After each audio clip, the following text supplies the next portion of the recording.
Cümleten selamun aleyküm hanımlar. Diva Patik YouTube kanalıma hepiniz hoş geldiniz. Bugün birlikte 5 şiş görünümlü 2 şiş dikişsiz patik yapacağız. Ben patiğimde pembe ve pudra olmak üzere 2 tane normal patiklik ip kullandım. Şişlerim 3 numara, modelim de bu şekilde. Baştan sona 2 şiş ile yaptım hanımlar ve patiğimizin hiçbir yerinde dikişimiz yok. Model bu şekilde. Bakın topuğumuz, patiğimizin kenarları. Patiğin bu desenleri, bu minik çiçekleri Instagram'dan arkadaşım Patik Perisi sayfasına ait bunların tasarımı. O 5 şiş olarak yapmış. Ben modeli 2 şişe bu şekilde uyarladım. Bu patik benim elimin ölçülerine göre 37, 38 ve 39 numara ayaklar için uyumlu oldu. Patiği büyütmek isteyenler şu arka haroşa sayılarını artırabilir. Küçültmek isteyenler de haroşa sayılarını azaltabilir. Örerken sizlere hatırlatmaları yapacağım hanımlar. Patiğimize burun kısmından başlayacağım. Pembe ipim ile 12 ilmek olarak ipimin ucunda şöyle bir miktar bir ip bıraktım. 12 adet ilmeğimi atıyorum. 1, 2, 3, 4, 5, 6, 7, 8, 9, 10, 11 ve 12. 12 ilmeğimi attım, geri döneceğim. Şu ucunda kalan ipimiz beklesin. Taban yapımında tekrar bu ipi kullanacağız. İlk ilmeğimi aldıktan sonra diğer ilmeklerimi, bakın şu an arka yüzdeyim, ters olarak öreceğim. İlk sırada ilmeklerimi ters örüyorum. Patiğimizde ön yüzde düz, arka yüzde de ters örgü uygulaması yapıyoruz. Sonuncu ilmeğimi de ters ördüm. Şimdi geri dönüyorum hanımlar. Tekrar ön yüzdeyiz. Artık ön yüzde artırmaları yapacağız. Artırmaları ilk 2 ilmeği ördükten sonra yapacağız. Bir de son 2 ilmek kalana kadar örüp öyle artıracağız. Bakın kenar ilmeğimi aldım. İkinci ilmeğimi düz örüyorum. Hemen ipimi parmağıma dolayarak şuraya bir ilmek attım. Artırmamı yaptım. Şimdi son 2 ilmek kalana kadar öreceğim. Bu şekilde. Bakın son 2 ilmeğim kaldı. Hemen buraya da tekrar artırmamı yapıp kalan 2 ilmeğimi örüyorum. Şişimizde böylece 14 ilmeğimiz oldu. Geri dönüyorum hanımlar, arka yüzdeyim. Kenar ilmeğimi aldıktan sonra arka yüzde ilmeklerimin tamamını ters olarak örüyorum. Artırma işlemini sadece ön yüzde yapıyoruz. Arka yüzde ilmeklerimizin hepsini ters olarak örüyoruz. Sonuncu ilmeğimi de ters ördüm. Tekrar geri döndüm. Ön yüzdeyiz hanımlar. Artırmalara devam edeceğiz. Kenar ilmeğimi aldım. İkinci ilmeğimi örüyorum. Artırmamı hemen yaptım. Şimdi son 2 ilmeğim kalana kadar öreceğim.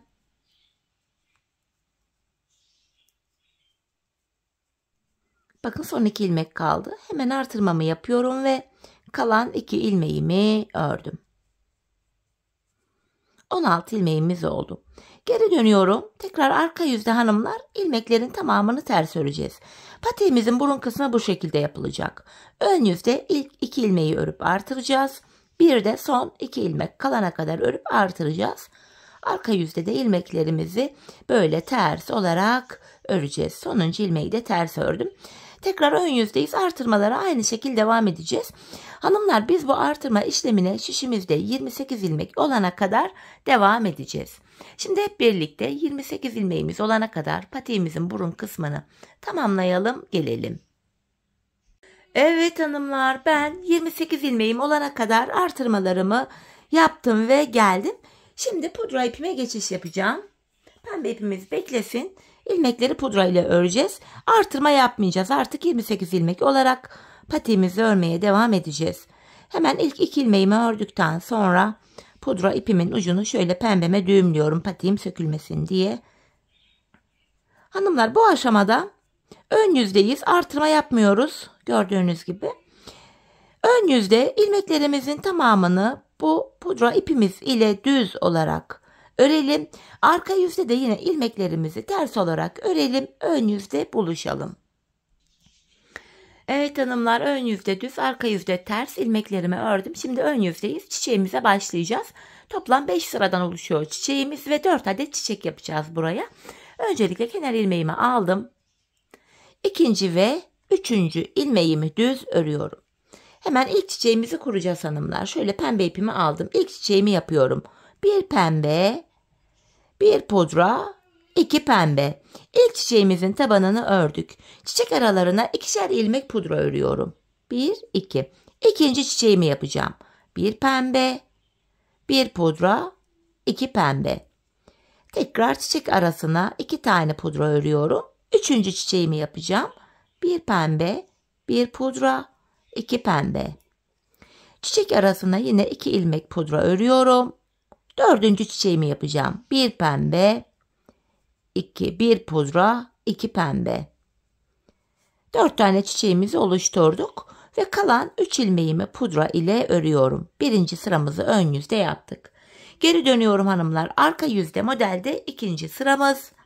Bu sıramızda kenar ilmeğimi aldıktan sonra ikinci, 3, 4, 5 ilmek pudra ile ördüm. Buraya bir tane pembe örüyorum. Şimdi model aralarında 5'er tane pudramız var. 2, 3, 4, 5. 5 pudra, 1 pembe. Bakın ikinci çiçeği de yaptık.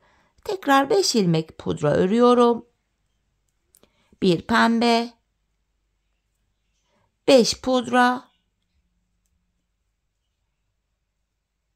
bir tane pembe ördüm ve kalan 4 ilmeğimi pudra ile örüyorum. Arka yüzde ikinci sıramızı da bu şekilde yapmış olduk.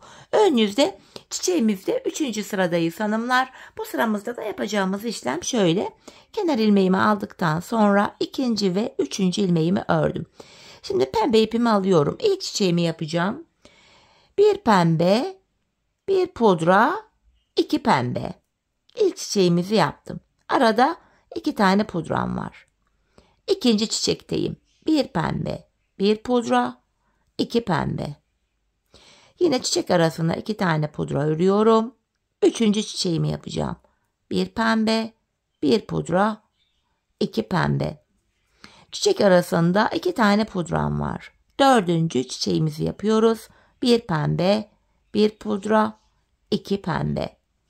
Ve kalan 3 ilmeğimi pudra ile örüyorum. Ön yüzde 3. sıramızı da tamamladık. Arka yüzde çiçeğimizde 4. sıradayız hanımlar. Kenar ilmeğimi aldıktan sonra hemen 2. ilmeğimi pudra ile ters ördüm. Pembe ipimi alıyorum. İlk çiçeğimi yapıyorum hanımlar. Arka yüzde ters örüyoruz. 3 pembe, 1 pudra, 1 pembe. Bakın ilk çiçeğimizi yaptık. Çiçek aralarında 1 ilmek pudra ters örüyoruz. İkinci çiçeğimi yapacağım. 3 pembe, 1 pudra, 1 pembe. Çiçek arasına 1 ilmek pudra ördüm. Üçüncü çiçeğimi yapacağım. 3 pembe, 1 pudra, 1 pembe. Çiçek arasına 1 ilmek pudra ördüm. Dördüncü çiçeğimi yapıyorum. 3 pembe, 1 pudra, 1 pembe. Ve kalan 3 ilmeğimi pudra ile örüyorum. Arka yüzde 4. sıramızı da yaptık hanımlar. Ön yüzde çiçeğimizde 5. ve sonuncu sıramız. Kenar ilmeğimi aldıktan sonra 2, 3, 4, 5, 6 ilmek pudra ile ördüm. Buraya bir tane pembe örüyorum. İlk çiçeğimi yaptım. Çiçek aralarında 5 pudram var. 1, 2, 3, 4, 5. 5 pudra, 1 pembe. Tekrar çiçek arasına 5 tane pudra örüyorum. 4 ve 5, bir tane pembe. Tekrardan 5 tane pudramı örüyorum. 4, 5 ve 1 ilmek pembe. Kalan 3 ilmeğimi pudra ile ördüm. 5 sıradan oluşan ilk çiçeğimizi tamamladık hanımlar. Bu şekilde. Çiçek aralarında 2 sıra ilmekleri pudra ipimizle örüyoruz. Şimdi arka yüzdeyiz hanımlar. Pembe ipimiz burada bekleyecek. Arka yüzde ilmeklerimizin tamamını sıra sonuna kadar pudra ipimizle ters örelim. Ön yüzde de tekrar pudra ipimizle düz olarak örelim. Böylece 2 sıra olacak. Bu şekilde örelim. Tekrar bu defa arka yüzde buluşalım. Evet hanımlar, arka yüzde ve ön yüzde ilmeklerimi 2 sıra ördüm. Bakın şu an tekrar arka yüzdeyim. Model arasına 2 sıra pudra ipimizle örmüş olduk. İkinci modeli arka yüzden kurmaya başlayacağız. İlk modeli ön yüzde kurmaya başlamıştık. Bu aşamada hanımlar arka yüzde modelde birinci sıramız. İkinci çiçekleri de arka yüzde beraber kuralım. Kafanız karışmasın. Kenar ilmeğimi aldıktan sonra ikinci ve üçüncü ilmeğimi de ters ördüm. Pembe ipimi alıyorum hanımlar. Buraya 2 pembe, 1 pudra, 1 pembe örüyorum. Model aralarında ikişer tane pudramız var. İkinci çiçeğimi yapacağım. 2 pembe, 1 pudra, 1 pembe. Model arasında 2 tane pudram var. Üçüncü çiçeğimi yapıyorum. 2 pembe, 1 pudra, 1 pembe. Araya 2 tane pudra ördüm. Dördüncü çiçeğimi yapıyorum. 2 pembe, 1 pudra, 1 pembe. Ve kalan son 3 ilmeğimi pudra ile ördüm. Modelin arka yüzde ilk sırasını yaptık. Şimdi geri dönüyorum. Modelimizde ön yüzdeyiz. İkinci sıra. Kenar ilmeğimi aldıktan sonra 2, 3, 4 ilmek düz ördüm. Buraya bir tane pembe örüyorum. Model aralarına 5'er tane pembe öreceğim. 2, 3, 4, 5. İkinci modelim için bir tane pembe ördüm. Yine model arasına 5 tane pudra örüyorum. Bir pembe, 5 pudra, bir pembe ve kalan 5 ilmeğimi pudra ipim ile örüyorum hanımlar. İkinci sıramızı ön yüzde tamamladık. Şimdi geri dönüyorum. Arka yüzde modelde üçüncü sıramız. Kenar ilmeğimden sonra ikinci ve üçüncü ilmeğimi pudra ile ördüm. Tekrar şöyle pembe ipimi alıyorum. Şöyle. İlk çiçeğimi yapıyorum. 2 pembe, 1 pudra, 1 pembe. Model arasına 2 tane pudra örüyorum. İkinci çiçeğimi yapacağım. 2 pembe, 1 pudra, 1 pembe. Model arasına 2 tane pudra ördüm. 2 pembe, 1 pudra, 1 pembe. Model arasına yine 2 tane pudra ördüm. Sonuncu çiçeğimi yapıyorum. 2 pembe, 1 pudra, 1 pembe. Ve kalan 3 ilmeğimi pudra ile ördüm. Şimdi geri döndük. Modelimizde hanımlar 4. sıradayız. Ön yüzdeyiz. Bu sıramızda yapacağımız işlem şu. Kenar ilmeğimi aldıktan sonra buraya ikinci ve üçüncü ilmeğimi pudra ile ördüm. Şöyle pembemi alıyorum. Bir pembe, bir krem, 3 pembe. Modelimizde ilk sıramızı bu şekilde yaptık hanımlar. İlk çiçeğimizi bu şekilde yaptık. Model aralarında bir pudram var. İkinci çiçeğimi yapacağım. Bir pembe, bir pudra, 3 tane pembe. Model arasına bir pudra koydum. Tekrardan bir pembe, bir pudra, 3 pembe. Model arasında yine bir tane pudram var. Sonuncu çiçeğimi yapıyorum. Bir pembe, bir pudra, 3 pembe ve kalan 2 ilmeğimi pudra ile ördüm. Modelimizde 4. sıramızı bu şekilde tamamladık. Geri dönüyorum. Arka yüzde modelde 5. sıramız hanımlar. Sonuncu sıramız. Bu sıramızda kenar ilmeğimi aldıktan sonra ikinci ve üçüncü ilmeğimi pudra ile ters ördüm. Buraya bir tane pembe öreceğim. İlk çiçeğim için. Tekrar pudramı alıyorum. Model aralarına 5'er tane pudra öreceğiz. 1, 2, 3, 4, 5 pudra, 1 pembe. 5 pudra, 1 pembe. 5 pudra, 1 pembe. 5. pudram çok pardon. 1 pembe. Ve kalan 6 ilmeğimi de pudra ipim ile örüyorum. Böylece ikinci çiçeğimizi de tamamlamış olduk. 5 sıradan oluşan ikinci çiçeğimiz. Toplamda buraya 3 tane çiçek yapacağız hanımlar. Şimdi ikinci çiçeği yaptık. Ön yüzde düz, arka yüzde ters. Bakın şu an ön yüzdeyiz. İlmekleri 2 sıra ördükten sonra bu defa 3. çiçeğimizi ön yüzde kuracağız. Yani ilk çiçeğimizle aynı şekilde çiçeğimizi yapacağız. Şimdi 2 sıra örelim, öreceğiz, geleceğiz. Sonrasında hanımlar bu 3. çiçeği ilk çiçeğin sıralamalarını takip ederek rahatlıkla yapabilirsiniz. Bu şekilde 3. çiçeğimizi de tamamlayalım. Sonrasında buluşalım. Evet hanımlar, üçüncü çiçeğimi de tamamladım. Geldim, bu şekilde ön yüzde en son çiçeğim bitti. Şimdi arka yüze dönüyorum. Bu aşamada yine ilmeklerimizi pudra ipimiz ile öreceğiz hanımlar. Bu şekilde artık pembe ipimi de buradan keseceğim. Şöyle pembe ilmeğimi de ördükten sonra pembe ipimi kesiyorum. Böyle. Ve hemen ipimin ucunu düğümleyeceğim. 2 tane düğüm atıyorum. Sıkıca şöyle düğüm attım. Arka yüzde hanımlar ilmeklerin tamamını pudra ipimiz ile öreceğiz. Bu şekilde sıra sonuna kadar pudra ile öreceğiz. Hep birlikte örelim. Modelden sonra bir sıra örmüş olduk. Böylece. Evet, sıra sonuna kadar hepsini örüyorum.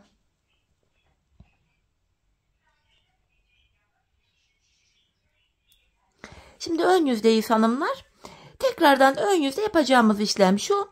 Ön yüzde sıra sonuna kadar ilmekleri öreceğiz. Yine pudra ipimizle arka yüzde de ters öreceğiz. Böylece 3. modelden sonra 3 sıra örmüş olacağız. Sonrasında bilek ayrımı yapacağız. Şimdi ön yüzde düz, arka yüzde ters ilmeklerimizi örelim. Ardından buluşalım. Evet hanımlar, ön yüzde düz, arka yüzde ters ördüm geldim. Bilek ayrımı yapacağız. Şişimizde 28 ilmek var. Sağ ve sol kenarı 14'er ilmek olarak yapacağız artık.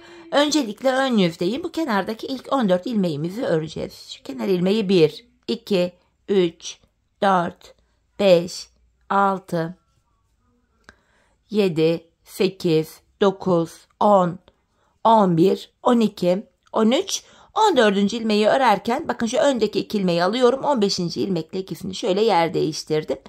Yer değiştirdiğim ilk ilmeğimi örüyorum. 14. ilmekte yani şu bilek ayrımında ilmekleri yer değiştirdik. 5 diş patiklerde olduğu gibi. Sebebi şu, bilek ayrımı yaptığımız yerde ortada ayrık bir görüntü oluşmuyor. Daha sıkı sağlam oluyor. Şimdi 14 ilmek de şu sol tarafta kaldı. Sayalım. 4, 8, 12, 14. Bu sol taraftaki 14 ilmek bekleyecek. Öncelikle biz bu sağ kenarımızı yapacağız. Şimdi geri döneceğim hanımlar. Patiğimizin şu kenarlarına ben 8'er ilmek haroşa ördüm. Ben örgümüzün hem arka yüzünde düz örgü örerek haroşalarımı elde ediyorum. Kenar ilmeğimi aldım. Kenar ilmeğiyle birlikte toplam 8 ilmeğimi düz örüyorum. 5, 6, 7, 8. Kalan 6 ilmeğimi de arka yüzde olduğum için ters olarak örüyorum. Şöyle sonuncu ilmeğimi de ters ördükten sonra tekrar geri döndüm. Ön yüzdeyiz hanımlar. Bu şekilde şu kenardaki 6 ilmeği ön yüzde düz, arka yüzde ters öreceğiz. Bilek kenarındaki 8 haroşa ilmeğimizi de hem ön hem arka yüzde düz olarak öreceğiz. Kenar ilmeğimi aldım. Bu kenardaki ilk 6 ilmeğim ön yüzde düz örülüyor. Yine 8 haroşamı da ön yüzdeyim. Düz öreceğim.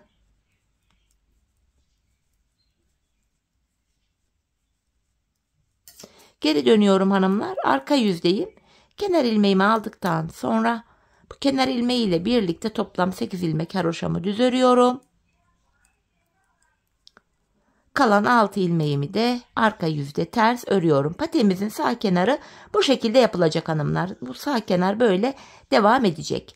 Şöyle baktığımızda şurada 2 diş haroşamız oluştu şu kenarda. Ben bu kenarda 15 diş haroşa olana kadar ördüm hanımlar bu patiğimi. Burada ölçü buna göre ayarlanacak. Ben buraya 15 diş haroşamı ördükten sonra sizlere mezura ile ölçüyü vereceğim. Ölçülerinizi ona göre ayarlayabilirsiniz. Hani ben 15 diş haroşa yaptım ama belki siz 18 yaparsınız. Belki 13 yaparsınız. Bu tamamen ölçülerinize göre değişiklik gösterebilir. Şimdi hep birlikte patiğimizin bu kenarını tamamlayalım. Gelelim hanımlar.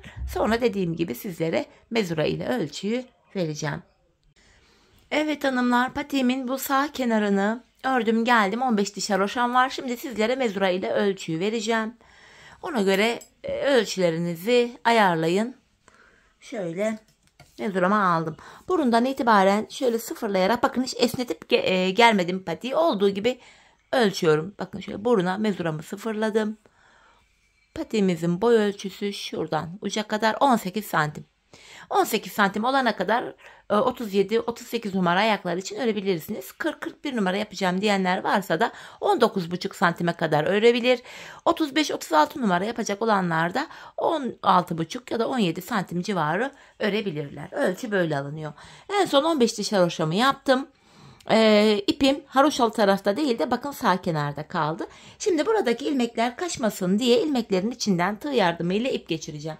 Dilerseniz hanımlar burada bu ilmekler şişte kalabilir ama taban örerken bu şiş elime takılmasın diye ben şöyle çıkartıyorum, tığ yardımı ile böyle ilmeklerin içinden bir ip geçireceğim şu şekilde. Sonrasında bu ilmekleri patiğimizin topuğunu yaparken kullanacağız.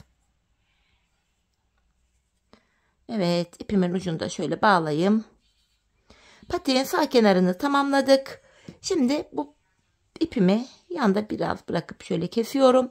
Patiğimin sol kenarına başlayacağım hanımlar. Sağ kenar nasıl yapıldıysa sol kenarda aynı şekil yapılıyor. Şöyle iç taraftan başlıyorum, ön yüzden. Bu bilek kenarındaki ilk 8 ilmeğim haroşa, bunu yine düz öreceğim. Hem ön hem arka yüzde. Şöyle ikinci ilmeğimi de ördükten sonra ipimin ucunu buraya düğümlüyorum hemen. Patiğimiz sökülmesin diye şöyle düğümümü attım. İlk 8 haroşa ilmeğimi düz öreceğim. 3, şu 4. haroşa ilmeğim, 5, 6, 7, 8. Kalan 6 ilmeği de ön yüzde düz örüyorum. Arka yüzde bu 6 ilmek ters örülecek. Şimdi geri dönüyorum, arka yüzdeyim. Kenar ilmeğimi aldım. 2. 3. 4, 5, 6 ilmeğimi ters ördüm. Son 8 haroşa ilmeğimi düz örüyorum. Patiğimizin sol kenarı da bu şekilde yapılacak. Bilek kenarındaki 8 ilmek haroşa, yandaki 6 ilmeği ön yüzde düz, arka yüzde ters öreceğiz. Bakın burada da bir diş haroşam oluştu. Ben sağ kenara 15 diş haroşa yapmıştım. Buraya da yine 15 diş haroşamı yapacağım. Sizler de bu sağ kenara kaç sıra yaptıysanız sol kenarı da aynı sayıda tamamlayın gelin hanımlar. Sonrasında buluşalım. Evet hanımlar, patiğimin sol kenarında ördüm geldim. 15 sıra haroşam var. İpim de bu tarafta. Bakın sol tarafta kaldı. Bıraktım. Sağ tarafta değil, yani haroşalı tarafta değil. Hemen yine buradan da diğer tarafta olduğu gibi ilmeklerimin içinden tığ yardımı ile ipimi geçireceğim. Maksat ilmekler kaçmasın. Şöyle hanımlar, ipimi geçiriyorum.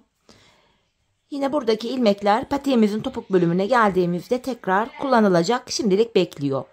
İpimi artık buradan şöyle kenarda küçük bir miktar bırakıp kesiyorum.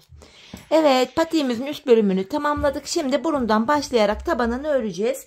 Pembe ipimizi, şu burunda kalan ipimiz vardı. Bu ipime ekleyeceğim öncelikle. Şöyle.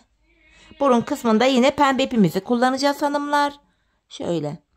Patiğimizi 12 ilmek olarak başlamıştık. 12 ilmek başladığım yerden ön yüzden tekrar 12 ilmek çıkaracağım. Şu ipimin ilk geldiği yerden şişimi takarak şöyle ilk ilmeğimi çıkarıyorum. Sırasıyla bu kenar ilmek yerlerine girerek ilmekler çıkaracağız. Bakın şuradan yine ilmeğimi çıkartıyorum. Şu ikinci ilmeğim. Kenar bölümü olduğu için burası biraz sıkı. Şöyle tığ yardımıyla ilmeğimi çıkaracağım. Devam ediyorum. Şu üçüncü ilmeğim. 4, 5, 6, 7, 8, 9, 10. 11 ve şu kenara girerek bir ilmek daha çıkartıyorum. 12. 12 ilmeğimizi çıkarttık. Şimdi geri dönüyoruz. Taban bölüme başladık hanımlar. Burada da ön yüzde düz, arka yüzde ters örgü uygulaması yapacağız. Kenar ilmeğimi aldıktan sonra devamında gelen ilmeklerimi arka yüzde ters olarak örüyorum.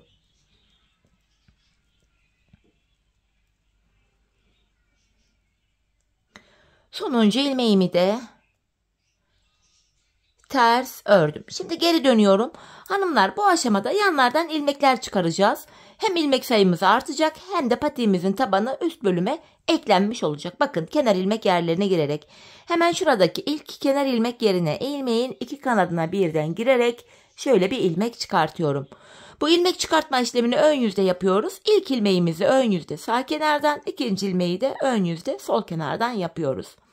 İlmek çıkarttım. Şişimdeki 12 ilmeğimi öreceğim. Burada 13 ilmek oldu. Yan taraftan ilmek çıkarttık. 13 ilmek oldu. İlmeklerimi örüyorum. Hemen bu kenardan da hanımlar bakın, hemen ilk kenar ilmek yerine şuraya girerek buradan da bir ilmek çıkarttım. 14 oldu ilmeğimiz. Geri dönüyoruz. Arka yüzde ilmek çıkartma işlemi yok.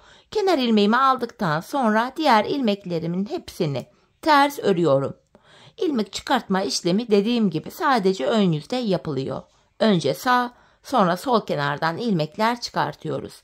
Geri döndüm. Tekrar ön yüzdeyim. Bakın bir sonraki kenar ilmek yerine yine ilmeğin iki kanadına birden girerek ilmeğimi çıkarttım. Şimdi de 15 ilmek oldu. Sıra sonuna kadar ön yüzde ilmeklerimi düz örüyorum.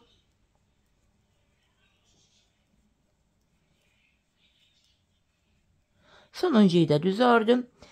Hemen diğer kenardan da bakın kenar ilmek yerine girerek ilmeğimi çıkarttım. Böylece 16 ilmek oldu. Patiğimizin burun kısmı bu şekilde yapılacak. Geri döneceğiz. Arka yüzde ilmekleri öreceğiz. Sonra tekrardan ön yüzde sağ ve sol kenardan ilmekler çıkaracağız. Biz bu ilmek çıkartma işlemine şu pembe kenar ilmek yerlerine gelene kadar, yani şişimizde toplam 28 ilmek olana kadar devam edeceğiz. Üst bölümü de 28 ilmek olarak yapmıştık. Taban bölümü de yine 28 ilmek olacak. Bu şekilde patiğimizin burun kısmını 28 ilmeğimiz olana kadar örelim gelelim. Evet hanımlar, 28 ilmeğim olana kadar patiğimin burun kısmını ördüm geldim. Şimdi 28 ilmek olarak devam edeceğiz. Artık artırma olmayacak. 27. ilmeğimi sağdan, 28. ilmeğimi en son soldan çıkarttım. Şimdi geri dönüyorum. Arka yüzdeyim hanımlar. Arka yüzde ilk ilmeğimi yine örmeden alıyorum. İlmeklerimi ters olarak örüyorum. Hanımlar, son 2 ilmeğim kalana kadar ilmeklerimi ters öreceğim.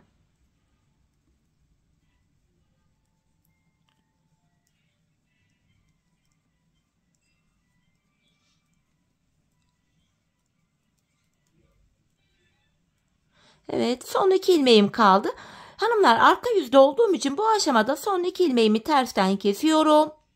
27 ilmek kaldı. Ardından geri döndük. Hemen sıradaki kenar ilmek yerine girerek ilmek çıkaracağız. Tekrar 28 ilmeğimiz olacak. Bakın patiğimizin diğer tarafında açık renkli ipimle devam edeceğim. İpimi buraya ekleyeceğim. Buradan ilmeğimi açık renkli ipimle çıkarıyorum. Tekrar böylece 28 ilmeğimiz oluyor.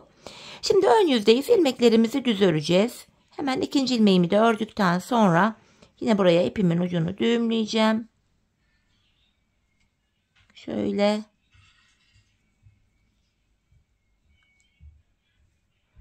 Kesiyorum hanımlar bu pembe ipimi. Şimdi ön yüzdeyim. İlmeklerimi sırasıyla düz olarak örüyorum. Şu iplerimin ucunda gizleyerek götürüyorum. Şöyle. Son 2 ilmeğim kalana kadar bu defa ilmeklerimi düz olarak öreceğim. Yine ön yüzde düz, arka yüzde ters ilmekleri örüyoruz.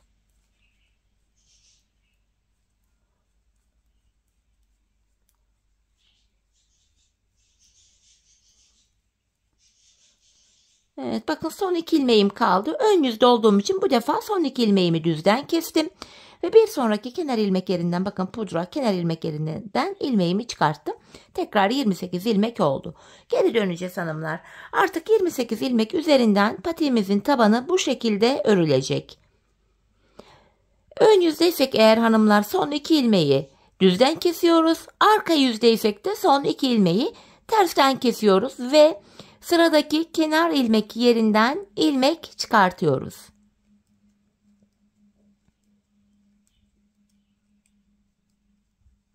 Yine bakın son 2 ilmeğim kaldı. Tersten kestim. Geri dönüyorum ve bir sonraki kenar ilmek yerine girerek ilmeğimi çıkarttım. Tekrar 28 ilmek oldu.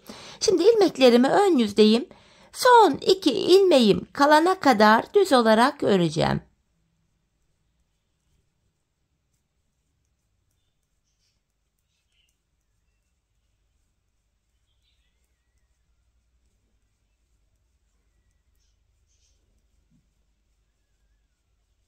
Yine bakın son 2 ilmeğimi ön yüzdeyim. Düzden kesiyorum ve bir sonraki kenar ilmek yerinden ilmeğimi çıkarttım. Patiğimizin arka tarafı böyle örülüyor hanımlar. Biz bu işleme hemen bakın şuralara. şuraya. Son kenar ilmek yerlerine gelene kadar devam edeceğiz. Patiğimizin tabanını 28 ilmek olarak bu şekilde öreceğiz. Şimdi hep birlikte tabanımızı örelim, gelelim. Sonrasında topuğumuza birlikte başlayalım. Evet hanımlar, patiğimizin tabanını son kenar ilmek yerlerine gelene kadar ördüm geldim. En son bakın ilk ilmeğimi sağ kenardan, sonuncu ilmeğimi de bu sol kenardan çıkarttım. Bu ipe takılı olan 14 ilmeğimiz vardı. Şimdi bu ilmeklerimi sırasıyla tekrar şişime takıyorum.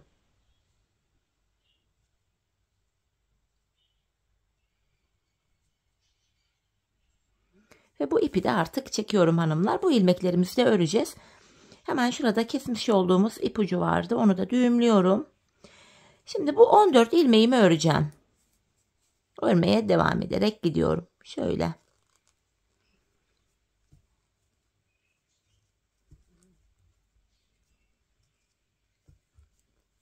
Kenardaki son 8 haroşamızı yine haroşa öreceğiz burada. Evet, ilmeklerin hepsini ördüm. Şimdi geri dönüyorum, arka yüzdeyiz hanımlar. Arka yüzde yine kenardaki 8 ilmek haroşamı düz öreceğim. Bu şekilde diğer ilmeklerimi de yine arka yüzde olduğum için ters olarak örüyorum. Bu şekilde ilmekleri sıra sonuna kadar öreceğiz. Ardından diğer tarafta ipe takılı olan 14 ilmeğimizi de şişimize aktarıp onu da öreceğiz. Böylece hanımlar ilmeklerimiz tek şişte toplanmış olacak. 28 ilmek tabanda vardı. 14'er ilmek de iki kenarda vardı. Toplam ilmek sayımız 56 oluyor bu şekilde.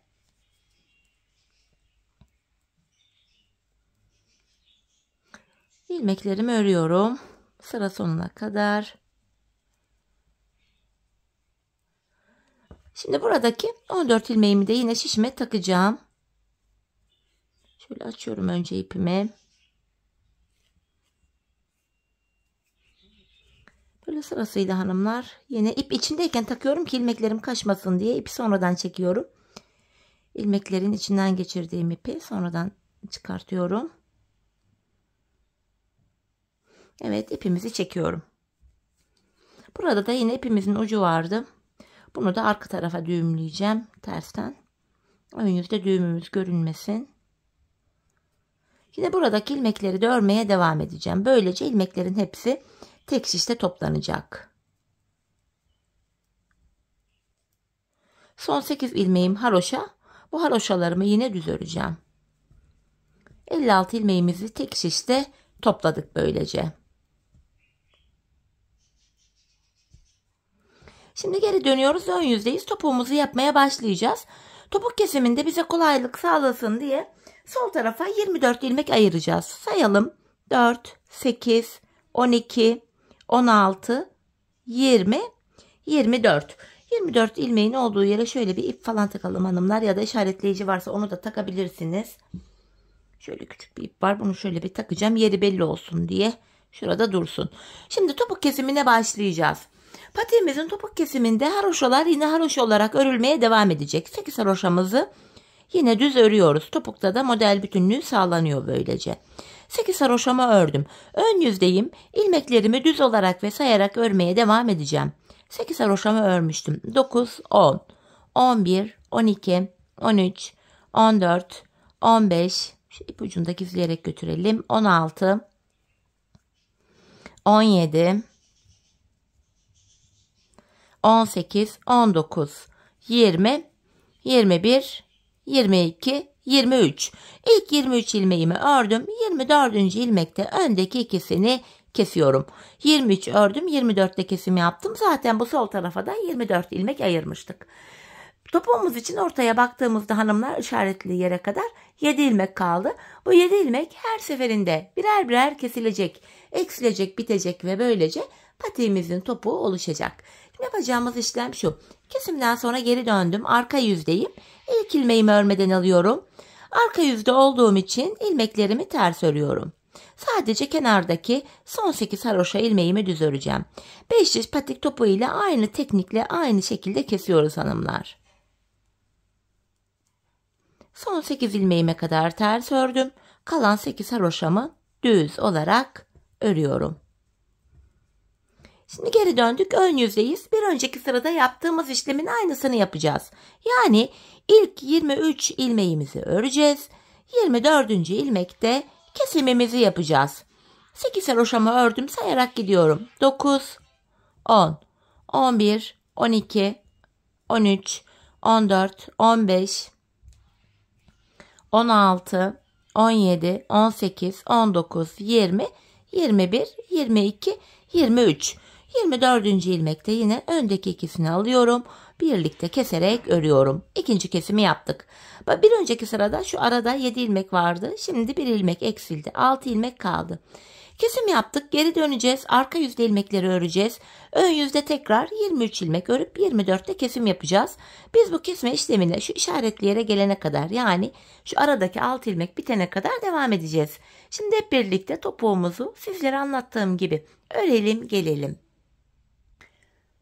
Evet hanımlar, şu işaretlere kadar patiğimin topuğunu ördüm geldim. Artık bu işareti çekiyorum. İlk başta sol tarafa 24 ilmek ayırmıştık. Kesimlerden sonra sağ tarafta da 24 ilmeğimiz kaldı. Patiğimizin düz tarafı içeride, ters tarafı dışarıda olacak şekilde burayı şöyle ikiye katlıyoruz. Kesim yapacağız. Ben tığ ile kolay kesim yapabiliyorum. Yapacağımız işlem şu. İlk kesimim, benden taraftaki şişten bir ilmek, ikinciden de bir ilmek aldım. İkisini topluyorum. Diğer kesimlerim de şöyle oluyor. Benden taraftaki şişten bir ilmek, ikinciden de bir ilmek aldım.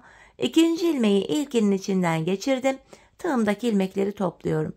Benden taraftaki şişten bir ilmek, diğerinden de bir ilmek aldım.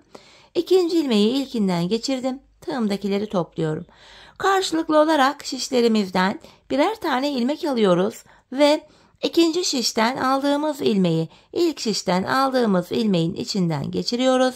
Tığımızdaki ilmekleri topluyoruz. Her iki patiğimizin topuğu da aynı yöne, aynı şekilde kesiliyor hanımlar. Bu şekilde. Kalan ilmeklerimiz de aynı şekil. Keselim gelelim. Evet, ilmeklerimi kestim. Son birer ilmeğim kaldı. Önce benden taraftaki, sonra da diğer şimdiki ilmeğimi alıyorum. Tığımda 3 ilmeğim var. Üçünü birden topladım. 2 tane de zincir çekip ipimi kesiyorum. Hemen ipimizin ucunu gizleyelim. Patiğimize bakalım sonra. Şöyle arkaya ilmek aralarına girerek zincir tekniğiyle düğümleyerek ipimizi gizliyorum. Evet. Bakın hanımlar. Topuğumuz şu şekilde. Bayağı giyince şöyle duruyor. 5 şiş patik topuğu ile aynı teknik kesimimi yaptım. Patiğimiz böyle. Baştan sona gördüğünüz üzere 2 şiş ile yaptık. Çok kolay 5 şiş görünümlü, çok şık bir model oldu. Hemen manken ayağıma da giydireyim. Birlikte ayaktaki duruşuna da bakalım. Ben çok beğenerek, çok severek yaptım hanımlar. Umarım sizler de patiğinizi benimle birlikte beğenerek, severek yaparsanız, yapacak olanlara da şimdiden kolay gelsin diyorum. İşte patiğimizin ayaktaki duruşu da bu şekilde. Tabanımız dikişsiz olduğu için çok kullanışlı, gayet rahat. Patiğimizin topuğu. Evet, yine birlikte güzel bir modelin daha sonuna geldik. Umarım sizlere faydalı, hoş bir video olmuştur. Yeni modellerde, yeni videolarda buluşmak dileğiyle. Şimdilik hoşça kalın, sağlıcakla kalın.